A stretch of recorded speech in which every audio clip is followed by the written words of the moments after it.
Capítulo 4. La palabra de Samuel llegó a todo el pueblo de Israel. En aquellos días los israelitas salieron a enfrentarse con los filisteos y acamparon cerca de Ebenezer. Los filisteos, que habían acampado en Afec, desplegaron sus tropas para atacar a los israelitas. Se entabló la batalla y los filisteos derrotaron a los israelitas, matando en el campo a unos 4,000 de ellos. Cuando el ejército regresó al campamento, los ancianos de Israel dijeron: ¿Por qué nos ha derrotado hoy el Señor por medio de los filisteos? Traigamos el arca del pacto del Señor que está en Silo para que nos acompañe y nos salve del poder de nuestros enemigos. Así que enviaron un destacamento a Silo para sacar de allá el arca del pacto del Señor Todopoderoso, que reina entre los querubines. Los dos hijos de Elí, Ofni y Finés, estaban a cargo del arca del pacto de Dios.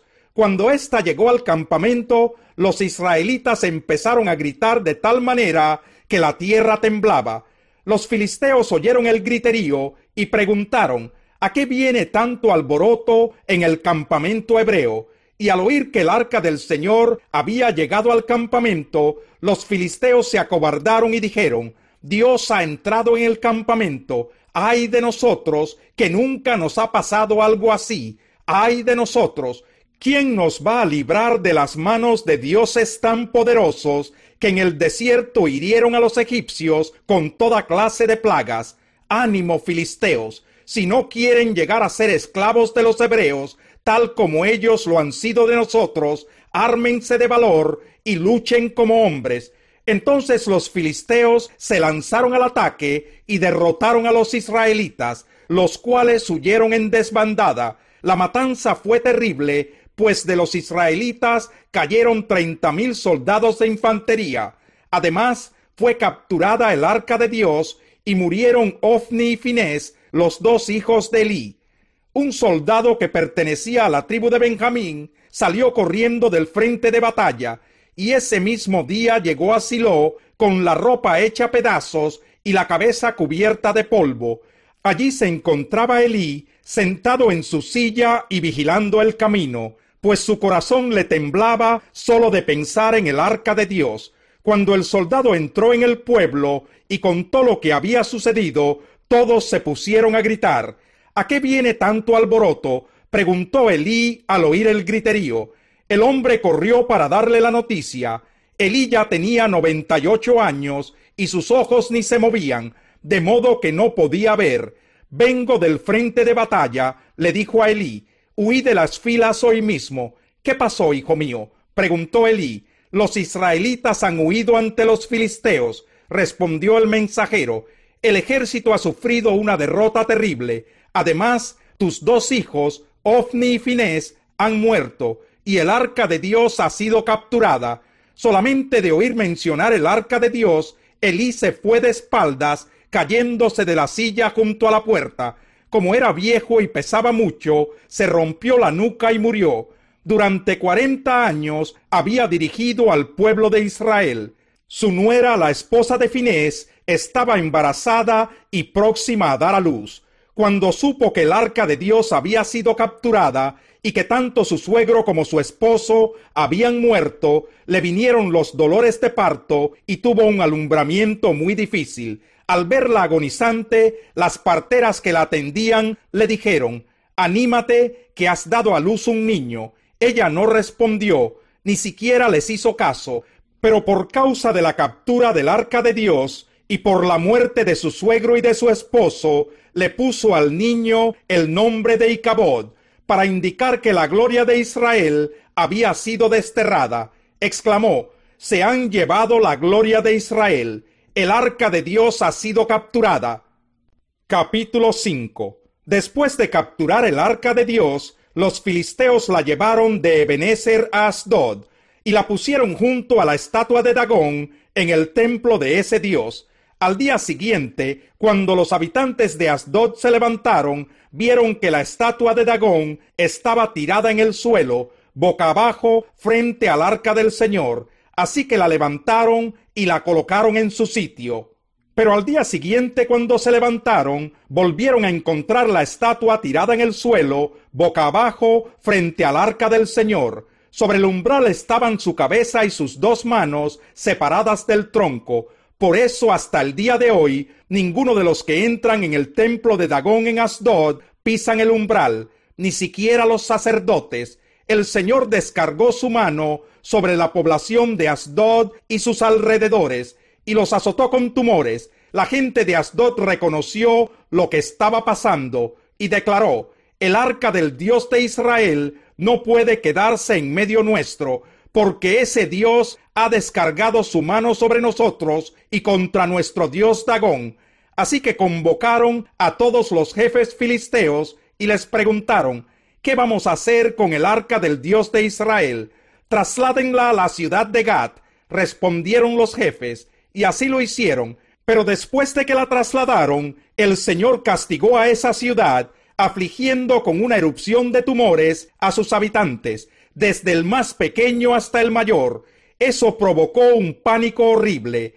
Entonces enviaron el arca de Dios a Ecrón, pero tan pronto como entró el arca en la ciudad, sus habitantes se pusieron a gritar: nos han traído el arca del Dios de Israel para matarnos a todos. Por eso convocaron a todos los jefes filisteos y protestaron: llévense el arca del Dios de Israel, devuélvanla a su lugar de origen, para que no nos mate a nosotros y a todos los nuestros. Y es que el terror de la muerte se había apoderado de la ciudad, porque Dios había descargado su mano sobre ese lugar. Los que no murieron fueron azotados por tumores, de modo que los gritos de la ciudad llegaban hasta el cielo. Capítulo 5. En consecuencia, ya que hemos sido justificados mediante la fe, tenemos paz con Dios por medio de nuestro Señor Jesucristo. También por medio de Él y mediante la fe, tenemos acceso a esta gracia en la cual nos mantenemos firmes. Así que nos regocijamos en la esperanza de alcanzar la gloria de Dios. Y no solo en esto, sino también en nuestros sufrimientos, porque sabemos que el sufrimiento produce perseverancia, la perseverancia entereza de carácter, y la entereza de carácter esperanza. Y esta esperanza no nos defrauda, porque Dios ha derramado su amor en nuestro corazón por el Espíritu Santo que nos ha dado. A la verdad, como éramos incapaces de salvarnos, en el tiempo señalado Cristo murió por los malvados. Difícilmente habrá quien muera por un justo, aunque tal vez haya quien se atreva a morir por una persona buena. Pero Dios demuestra su amor por nosotros en esto, en que cuando todavía éramos pecadores, Cristo murió por nosotros. Y ahora que hemos sido justificados por su sangre, con cuánta más razón por medio de él seremos salvados del castigo de Dios. Porque si cuando éramos enemigos de Dios, fuimos reconciliados con él mediante la muerte de su Hijo, con cuánta más razón, habiendo sido reconciliados, seremos salvados por su vida. Y no solo esto, sino que también nos regocijamos en Dios por nuestro Señor Jesucristo, pues gracias a él ya hemos recibido la reconciliación. Por medio de un solo hombre el pecado entró en el mundo, y por medio del pecado entró la muerte. Fue así como la muerte pasó a toda la humanidad, porque todos pecaron. Antes de promulgarse la ley, ya existía el pecado en el mundo.